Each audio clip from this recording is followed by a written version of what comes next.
저는 더빅교회에 와서 몇 번의 간증을 했습니다. 처음 교회에 온 2013년 치유수행회 때 죄의 고백과 회개를 통해 두드러기가 낫게 내면서 하나님이 치유해 주시고 구원해 주신 것에 대한 감격의 간증과 퇴사를 결정하면서 했던 CTS의 간증, 그리고 새 생명을 끝나고 했던 간증, 집 빌딩 이후 부활절 간증, 최근 마지막에 했던 간증이 2020년 코로나 시기 때 하나님을 만나고 더 시드 회사를 하면서 했던 간증까지 4-5번 정도의 간증을 했던 것 같습니다.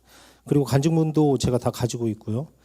이번 간증을 준비하면서 이 간증문들을 다시 읽어보았습니다. 대체로 2가지 반응이 저에게 보였습니다. 와, 하나님이 진짜 많이 일하셨네. 그리고 정말 안 변하는구나. 그때도 똑같은 문제였네. 와, 대단하다. 이런 반응을 하면서 이번 간증문도 준비하였습니다. 하나님이 이전에도 오늘도 내일도 일하고 계십니다. 교회를 나와서 감사하게 하나님의 인도하심으로 많은 일들 속에 경제적으로는 부족함 없이 살아왔습니다. 허리 수술도 했지만 무탈하게 잘 지내고 있고 아내와의 관계도 예전보다 더 좋아졌다는 것을 요즘 많이 느끼고 있습니다. 아이들 또한 매일 일이 생기지만 그걸 바라보는 저의 시선과 판단의 기준이 달라진 것도 저에겐 큰 감사입니다. 그런데 지금처럼 감사의 열매가 내 마음에 생긴 게 솔직히 몇 달 되지 않았습니다. 아니, 수양의 이후부터라고 하는 게 정직한 것 같습니다. 저는 성령의 도우심으로 변화되어 가야 하는 성품의 열매가 충성입니다. 충성이 아닐 때는 저는 배신을 선택하게 됩니다. 실제 마음으로 배신을 자주 하곤 했습니다.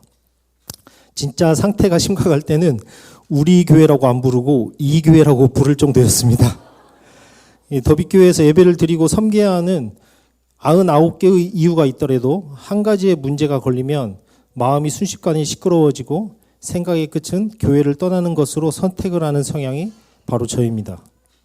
순종형, 충성형이라고 하지만 진짜 마음속 깊은 곳에서는 계속된 갈등이 자리 잡고 있는 게 바로 저입니다. 실제로 교회에 나와서 사업을 한다는 것 자체가 저에겐 쉽지 않은 현실이었습니다. 경제적인 것이 해결되어도 마음이 너무나 어렵고 힘들었습니다. 집에서 나오는 매일마다 하나님께 기도하고 묻고 따지고 들었습니다. 하나님, 살리는 미디어를 하라고 부르셨잖아요. 그리고 이 더빅교회로 부르셨잖아요. 그런데 왜 자꾸 마음은 더빅교회를 떠나라고 선택할 수밖에 없나요? 왜 내가 어렵고 힘들었던 그 방송판으로 다시 저를 끌고 들어가시나요? 살리는 미디어는 어떻게 해야 하나요? 왜 저를 많고 많은 교회 중에 더빅교회로 부르셨나요? 어떻게 해야 할까요? 어떻게 해야 할까요? 저는 살리는 미디어를 하고 싶다고 해서 방송국을 떠나면서 교회 미디어 팀에 들어왔습니다. 그리고 그 시간 몸은 많이 피곤했지만 정말 마음 평안한 시간을 보냈습니다.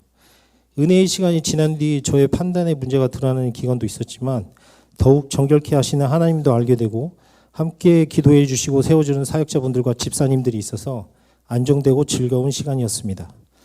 그런데 교회에 나오고 나서부터는 저의 불안과 두려움이 올라와서 아무리 경제적으로 문제가 없어도 저는 마음의 안정을 찾지를 못했습니다. 계속된 불안한 상태가 더욱 저의 마음을 힘들게 하였고 이 불안한 상태는 아이들과 지인에게 거칠고 비열한 폭언으로 마음을 아프게 하였습니다. 살리는 미디어는 어디에서도 찾아볼 수가 없었고 그냥 죄인 윤영훈만 남은 상태였습니다. 그래도 감사하게 강석청 집사님과 형님들 사랑방을 통해서 나락으로는 안 떨어진 것 같습니다. 어떻게든 살아보려고 큐티도 했지만 바쁘다는 핑계로 큐티를 며칠 하지 못하면 주일 예배 때에는 솔직히 월드뉴스나 찬양부터 들을 수 없는 상태였습니다. 나는 피곤하고 힘들어서 위로도 받고 사랑도 받고 싶은데 찬양과 말씀은 나의 상황과는 전혀 다른 세상에 있는 듯한 느낌으로 몇 년을 보냈습니다. 성탄절 랩도 하고 축구도 하고 시간 나면 열심히 참석은 했지만 제 마음밭은 그냥 돌바닥 같았고 간혹 가다가 말씀이 들려도 계속된 기도와 나눔이 없으니 그냥 순식간에 사라져버리게 되었습니다.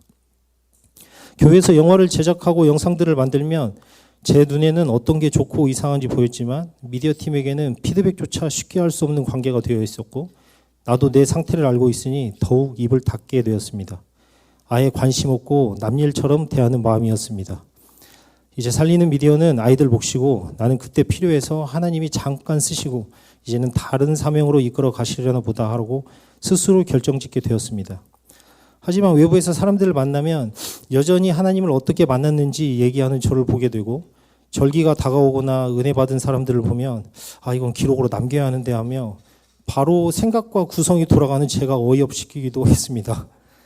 잘못한 게 있으면 잘못을 얘기하고 다시 시작하면 되는데 내 일도 아니고 진짜 마음도 없으니 그럴 이유마저 제 머릿속에는 남아있지 않은 것 같았습니다.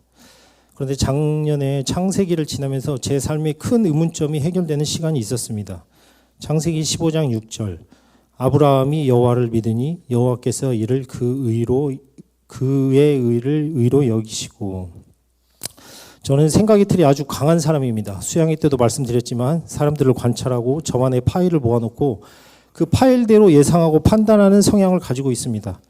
그래서 그 파일을 모아놓은 기준 다림줄이 아주 강하게 작동하고 있습니다.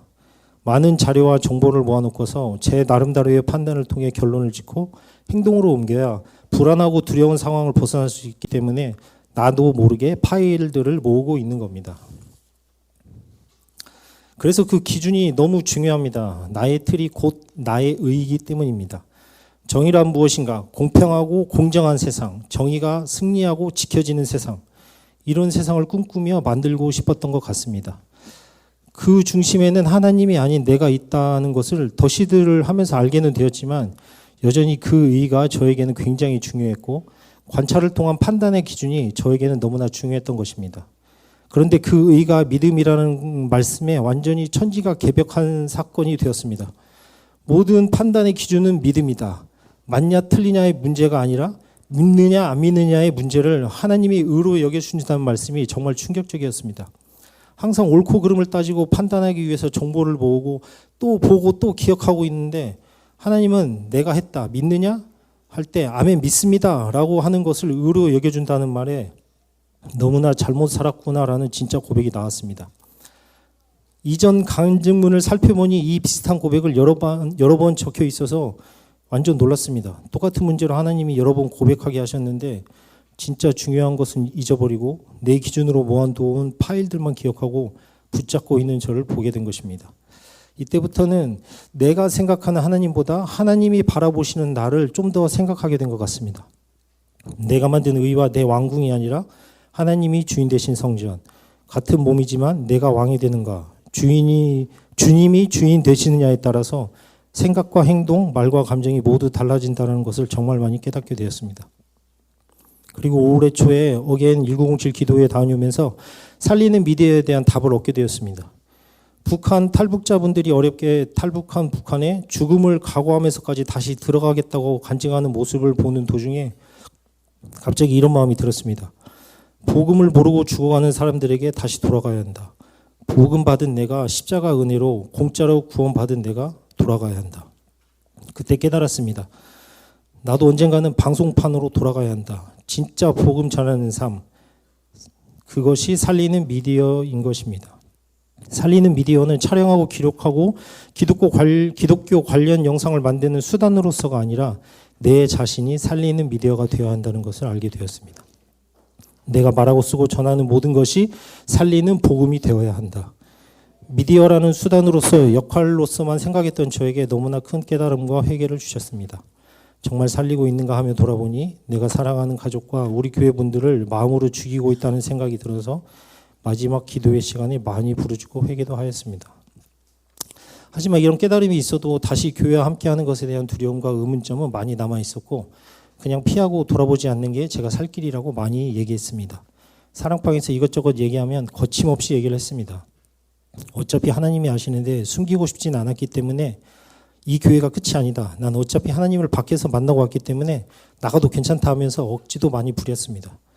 그 와중에 올해 사업적으로도 힘들어지자 은혜는 거의 찾아볼 수 없고 믿음은 아주 바닥으로 떨어져서 무엇해도 하나님이 믿어지지가 않고 계속 실패감 속에 짜증만 내고 있었던 기간이 꽤 오래 지속되었습니다. 이럴 때 사랑방에서 나의 친구 병곤 반장님과 나의 형민 창민 형님이 많이 도와주고 받아줬습니다. 작은 믿음이 있으니까 하나님이 우리에게 바라시는 건 겨자씨만한 믿음이니까 그거라도 사용해보자, 믿고 기도해보자 하면서 많이 도와줬습니다.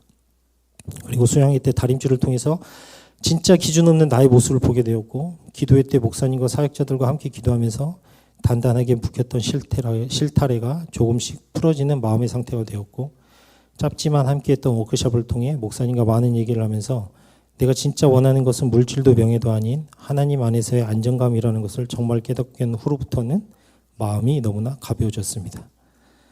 성령의 9가지 열매 중 충성의 열매, 리더에 대한 절대적인 충성과 믿음, 시키면 움직이는 순종을 뛰어넘어서 내가 스스로 두려움과 어려움에도 사랑과 믿음으로 뛰어들 수 있는 충성의 열매를 맺을 수 있기를 믿음으로 선포합니다. 예전에 여기서 순종의 끝판왕이 되겠습니다라고 외쳤던 기억이 있습니다. 지금 돌이켜보면 무슨 자신감으로 그런 말을 했는지 모르겠지만 이제는 제 마음속에 충성의 열매를 꼭 맺어야겠다는 생각의 씨앗이 자리 잡았습니다.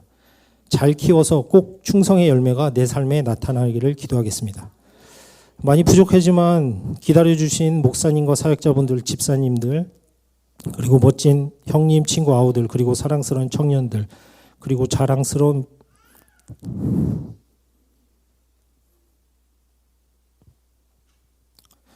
우리 미디어팀 동생들,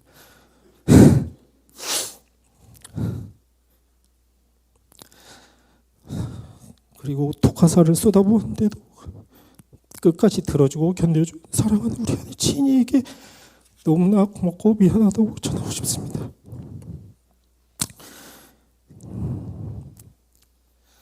갈라디아서 5장 22에서 23절 오직 성령의 열매는 사랑과 희락과 화평과 오래 참음과 자비와 양성과 충성과 온유와 절제니 이 같은 것을 금지할 법이 없느니라. 우리 모두 성령의 인도하심으로 우리 인격의 변화가 성령의 9가지 열매로 맺혀지기를 기도하겠습니다.